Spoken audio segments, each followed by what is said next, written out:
Hello students, myself is RP Singh. Today I am going to start 7th part of electrochemistry of class 12th. Its first topic is conductance. What is conductance? It is the reciprocal of resistance R. ये mathematical definition है.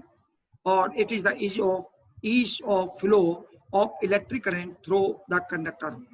किसी conductor से देखिए current को, electricity को flow करने का जो प्रॉपर्टी है उसकी, वो कंडक्टेंस है. ठीक है ना. जिस कंडक्टर का कंडक्टेंस ज्यादा होगा उसमें से इलेक्ट्रिक करंट उतनी ज्यादा फ्लो होगी, और जिसका कंडक्टेंस कम होगा उसकी उतनी ही कम होगी flow of current. This is the reciprocal of R. देखिए आर का रेसिप्रोकल है, यानी it is represented by capital G. ध्यान रखिएगा, G equal to 1/R.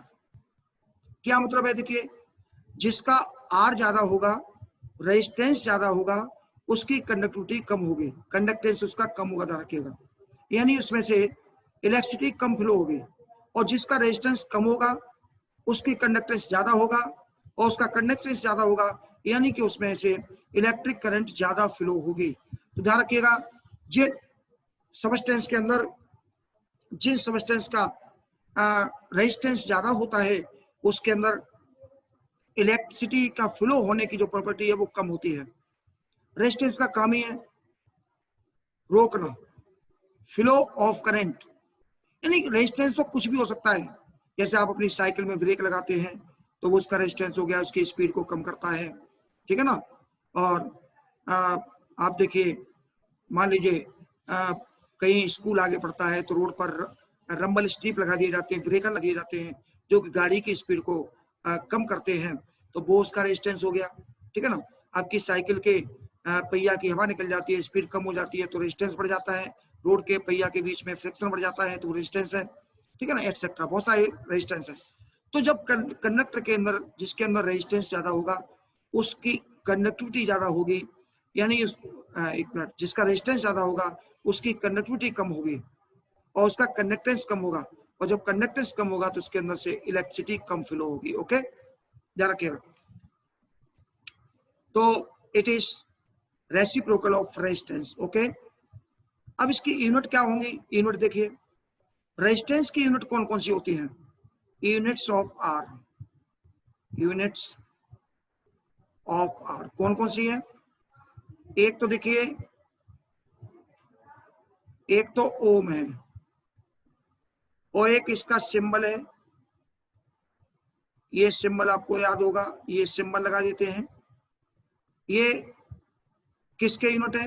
Resistance के. ओके, ये रेजिस्टेंस के यूनिट है. अब रेजिस्टेंस के यूनिट को जब आप इसमें लगाएंगे कैपिटल जी के लिए तो 1/4 में करेंगे. Unit of G, unit of G. तो पहला जब आप ओम लगाएंगे, ओम, तो इसको ऐसे लिख लेंगे, ओम इनवर्स. और जब आप देखिए ये नंबर 1 हो गया, और जब आप इसका सिंबल लगाएंगे तो इसको ऐसे लिख सकते हैं, ये नंबर 2 हो गया. ठीक है ना. और ये ओम इनवर्स जो है ना, ओम इनवर्स, इसको उल्टा करके मोह लिख सकते हो, MHO. तो इस पर इनवर्स नहीं आएगा, तो ये 3rd यूनिट हो गई. ओके, और एक जो SI यूनिट है इसकी, ध्यान रखिएगा, SI यूनिट ऑफ कंडक्टेंस बहुत ही इंपॉर्टेंट है. SI unit of conductance is siemens. G SI unit है, तो कुल मिलाकर के 4 यूनिट इसके निकली. ठीक है. वैसे तो यूनिट 3 मान लीजिए, क्योंकि ओम का सिंबल ही ये दिया हुआ है, तो ये इसको 1 में काउंट कर लीजिए. तो कुल मिलाकर के इसकी यूनिट कितनी हो गई? 3. एक ओम इनवर्स हो गया, एक मो हो गया, एक सीमेंस हो गया. ओके, अब देखिए करते हैं स्पेसिफिक कंडक्टिविटी. स्पेसिफिक कंडक्टिविटी क्या है? देखिए, स्पेसिफिक कंडक्टिविटी के लिए देखिए, इसको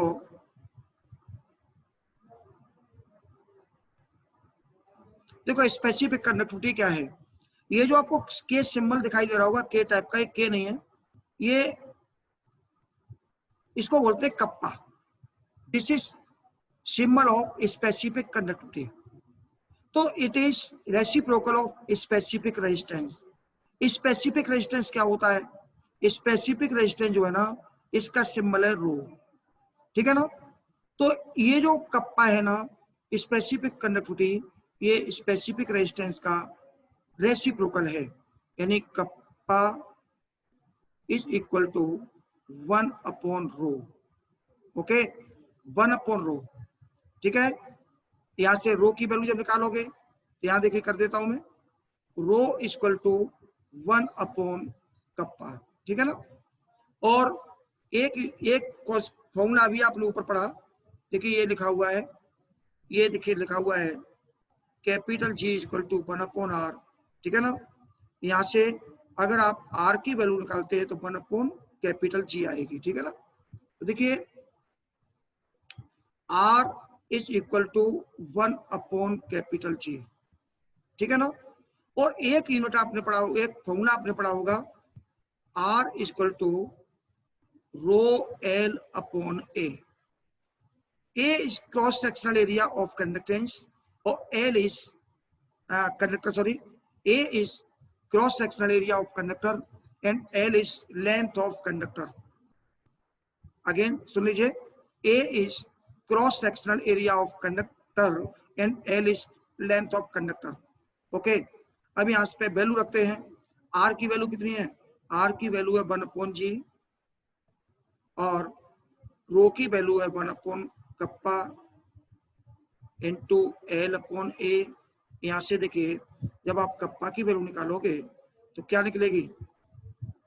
कप्पा की वैल्यू क्या आएगी? देखिए कप्पा इक्वल टू आएगा, क्रॉस मल्टीप्लाई कर लोगे तो capital G into L upon A. Okay, ये रिलेशन निकला इसमें, रिलेशन बिटवीन कप्पा एंड यानी कप्पा एंड कैपिटल जी, यानी क्या क्या, कप्पा माने स्पेसिफिक कंडक्टिविटी और कैपिटल जी माने कंडक्टेंस।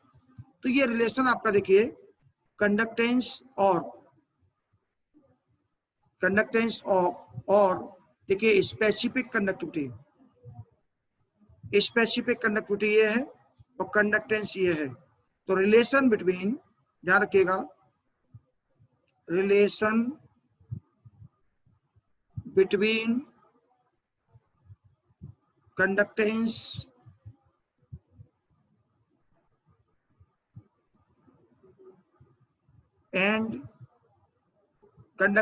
एंड ये देखिए स्पेसिफिक कंडक्टिविटी